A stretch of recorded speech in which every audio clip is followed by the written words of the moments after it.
having answered the questions, who am I and what do I do in life, people are immediately faced with the next logical question. What do I have to be myself? And do what I want? And some people don't dive deep in the first two, but enjoy and spend a lot of time compiling an explicit or implicit list of answers to the third question. Other people look for answers to the first or second questions for a very long time and with interest, but they can really answer the third question for themselves decades later, and these answers are not as detailed as those of other people. What can we really have to be ourselves and do what we want? Surprisingly, you can get very different answers. For example, a young designer might start with a set of her favorite brand's colored pencils and markers, and she can go on and on about how important it is to have a strong hand and eye, to make a continuous line with a marker, drawing the outlines of people or the landscape. Eventually, the designer realizes that markers can be replaced by a stylus and a tablet, for example. And what she aspires to have is more the ability to implement ideas and cope with tasks. That is, we can have something tangible material, but we strive to have something that will always remain with us, wherever we go. This may be an experienced soul, speaking poetically, or just trained intellect, and what is called competences in modern language. What can people say who, instead of emotional practical intelligence, like designers, engineers, builders, some doctors, have ethical intelligence? Such people communicate a lot, live in large families and communities. What do they have? Well, they have families and friends. They have connections and ties, and they can most likely define themselves as excellent peacemakers, diplomats, lawyers, negotiators, as well as psychologists and teachers. But guess what? They suffer a lot of intrigue, manipulation, power play before they can become wise or very cunning. And in the end, they only have families on the surface. But in reality, they strive to have superpowers in communication. They strive to have the ability to solve the most intricate relationship problems. They want to be super influential in society.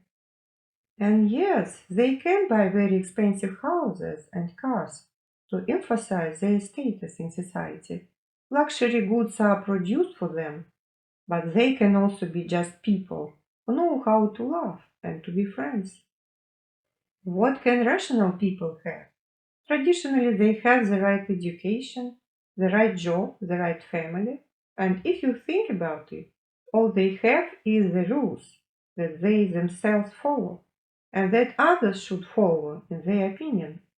If these words remind you of someone's father, you understand what it is about. It can also be the father of the nation. We have known such people in history.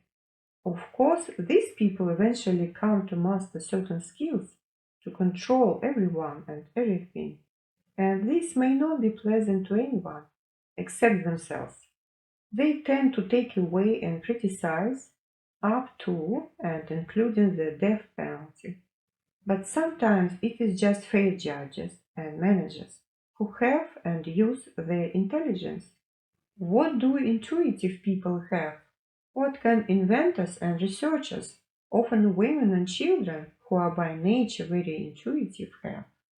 Naturally, they have their creative ideas, vision of situation, the ability to foresee and feel the consequences of those actions that other people commit. Okay, they also can have laboratories and factories. Often it is just a wife who became such a visionary for her rational husband.